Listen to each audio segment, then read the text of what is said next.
Con su permiso, presidente, muchísimas gracias por invitarme y por invitarnos a participar en este grupo de trabajo. Yo me siento muy contento y muy honrado de poder estar nuevamente aquí. Sé que hay caras nuevas y otros ya nos conocíamos, pero siempre es un gusto venir a presentarles el paquete, la racionalidad de política que hay detrás de las propuestas que se incluyen. Y yo me voy a centrar, si me permiten, en lo que me toca dentro de mis funciones, que es la elaboración del marco macroeconómico y la ley de ingresos que se ha presentado.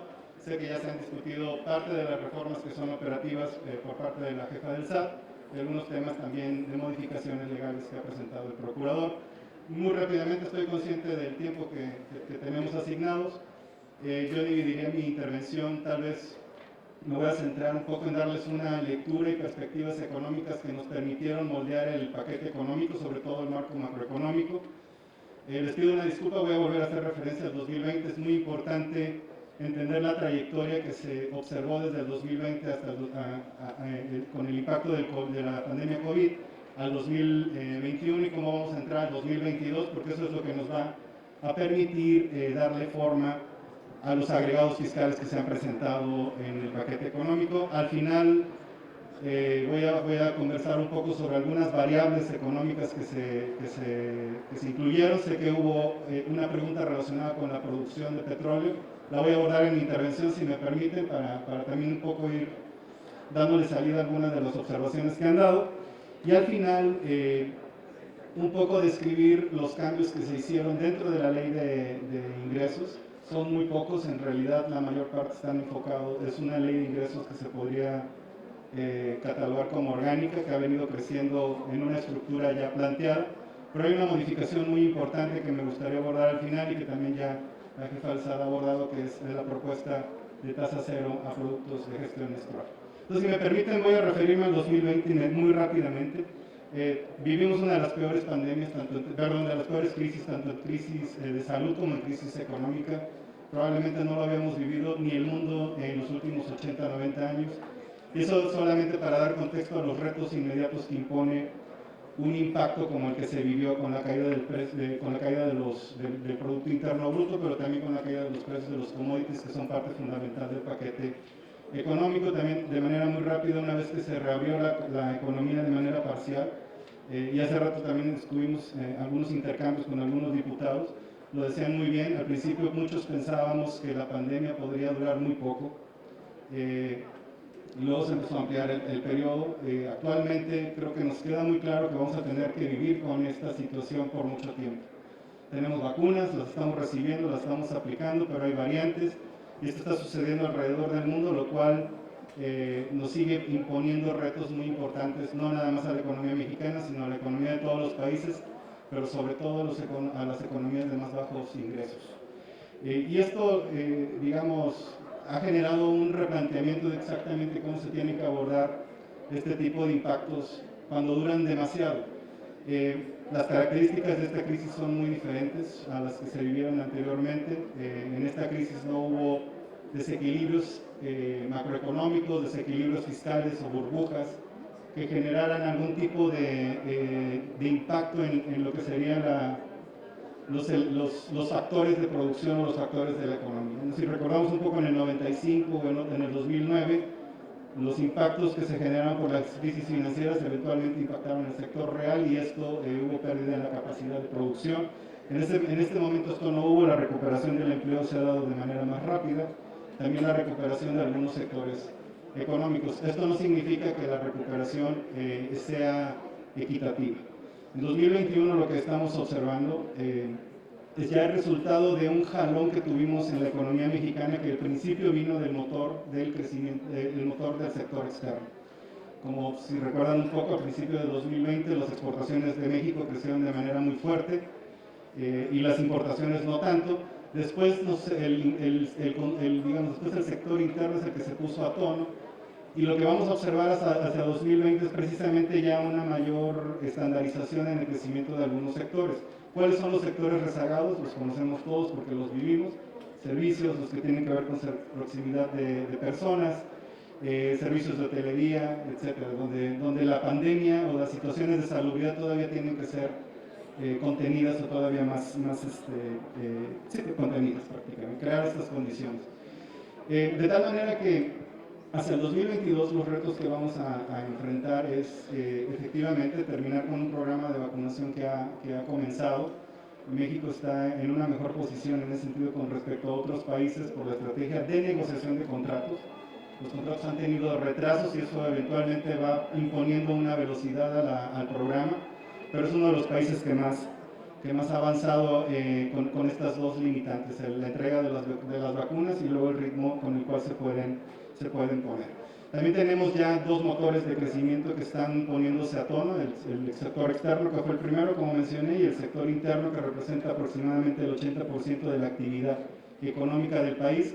Se está también poniendo a tono y muchos de los sectores rezagados han comenzado ya a converger a sus niveles prepandemia. ¿Qué significa un nivel prepandemia? Bueno, si lo vemos desde el punto de vista del empleo, hace un par de semanas ya alcanzamos los niveles de empleo, el monto de empleo que se había perdido solo por efecto de la pandemia. Esto no significa que no tengamos que hacer más, obviamente tenemos que alcanzar los niveles o la senda de generación de empleo que teníamos previo al COVID para poder eliminar por completo el impacto que generó la pandemia en la evolución del mercado laboral. Pero al mismo tiempo también el PIB ya está alcanzando los niveles prepandemia. Estimamos que el nivel prepandemia se va a alcanzar a principios del 2022 y esto ya nos va a llevar a que vamos a empezar a observar crecimientos que ya no van a tener los efectos de base de comparación que vimos en el 2021. ¿Qué significa esto? Estamos viendo un crecimiento de 6.3 para el 2021. Hay que recordar también que cayó 8.2 el PIB en el 2020. Y la recuperación se va a terminar de consolidar en el 2022 a principios de siguiente año y estamos estimando un crecimiento de 4.1 en el Producto Interno Bruto. Esta es la variable principal que nos permite estimar los ingresos tributarios que están relacionados con la economía. Y aquí quisiera recalcar que las medidas que se aplicaron en contra de la evasión fiscal, la defraudación o la elusión fiscal en el 2019 y que entraron en vigor en el 2020, ayudaron a blindar precisamente la recaudación y a mantener el nivel de ingresos tributarios. Usualmente el nivel, para poner un poco esto en términos técnicos, la elasticidad que se observa en la recaudación contra el PIB es de 1, y cuando hay una crisis como la que se observó en el 2009 o en el 95, los ingresos caen en la misma proporción. En esta ocasión los ingresos se mantuvieron prácticamente con un pequeño crecimiento en términos reales comparado con lo recaudado del año anterior, y esto reflejó un cambio estructural en la recaudación tributaria de México derivado primero de las medidas que tuvieron a bien aprobar en el Congreso y segundo que se han venido implementando por parte del SAT y de la Procuraduría. Esto es un cambio, ¿por qué lo consideramos un cambio estructural? Porque realmente generó una expansión de la base sobre la cual se aplican las tarifas tributarias. Se había discutido mucho si esto nada más era un efecto de una vez, no lo es porque una vez que se reconoce lo que se estaba eludiendo, la base sobre la cual se aplica es mayor. Y esto propició pasar del 13% de recaudación del PIB al 14%. En el 2020 se está manteniendo para los siguientes años. El segundo punto, y creo que fue una pregunta anterior que me va a permitir tal vez abordarla porque es importante en el marco macro, es el precio del petróleo. El precio del petróleo que incluimos en el paquete está normado por la ley. Hay una fórmula que aplicamos de manera puntual.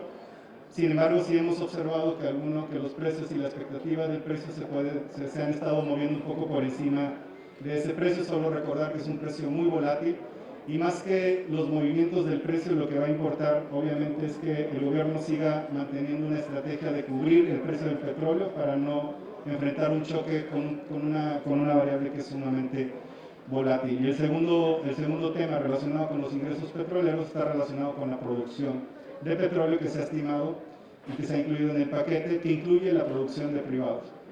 Hay cerca de 29 campos que se están sumando a la producción de los privados y eso ha permitido incrementar la proporción que producen las empresas privadas, que se estiman cerca de 57 51 millones de barriles por día, comparado con los 1.775 que va a producir Pemex. Entonces, digamos, estos movimientos entre la producción y el petróleo, que son estimaciones, creemos que están calibrados y que no va a haber mayores movimientos, o si lo hubiera se van a compensar.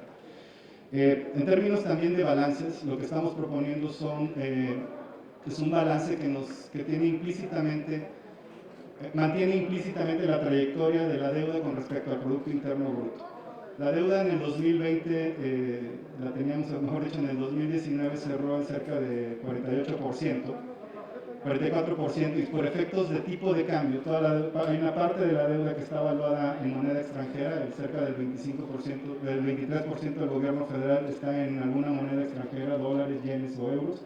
Por efectos de depreciación del peso, durante 2020 hubo un efecto de evaluación que incrementó el saldo de la deuda cuando la convertimos a pesos, y obviamente la caída del PIB modifica esa trayectoria. Entonces, lo que estamos observando es que venía la deuda de manera estable, tiene un incremento. Lo que importa ahora es que se mantenga también estable o vaya decreciendo. ¿Esto qué significa? En el 2020 cerramos la deuda en 52% por estos efectos. Este año la deuda va a cerrar alrededor del 51%, y estamos proponiendo balances que nos permitan cerrar la deuda en el 2022 en 50%, es decir, estabilizada y que se vaya ajustando en los siguientes años. Déjenme mencionar también, y creo que eso ha sido reconocido por instituciones financieras y algunas agencias calificadoras, México tiene una posición fiscal sólida comparado con algunos pares. No se utilizó más endeudamiento que el que aprobó el Congreso. Hay reglas muy específicas para el uso de la deuda.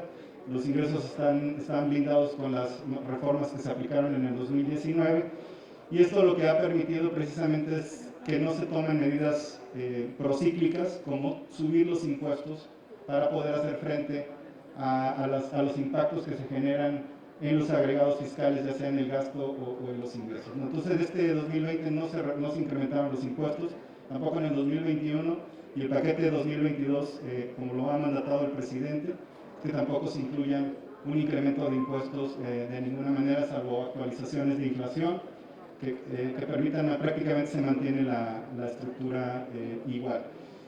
Y de tal manera que los balances se mantienen estables, mantienen la deuda como porcentaje del PIB, pero sí hay estamos proponiendo un balance primario, ahora sí, un poco negativo, no es muy grande con la desviación que habíamos venido observando, pero esto creo que ejemplifica por qué ser prudentes en la parte fiscal retribuye en el corto plazo. Durante los primeros 3 años de esta administración se han mantenido balances primarios positivos.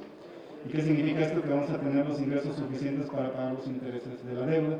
En el 2022 se está manteniendo cerca del cero esto, para permitir mayor margen de maniobra en la gestión fiscal del sector público, no nada más del gobierno federal. Entonces, si me permiten, muy rápidamente, para cerrar y pasar a las preguntas, se incluyó, obviamente, ya se ha venido discutiendo la propuesta de régimen de confianza, que no voy a entrar en el detalle, la ha explicado ya la jefa del SAT, pero también se incluyó una propuesta que se propuso aquí el año pasado, y quisiera reconocer precisamente que fueron las diputadas las que canalizaron la petición de los colectivos de mujeres de incluir la tasa cero en IVA. Y eso, en aquel momento, cuando lo discutimos, pedimos tiempo para la evaluación, y la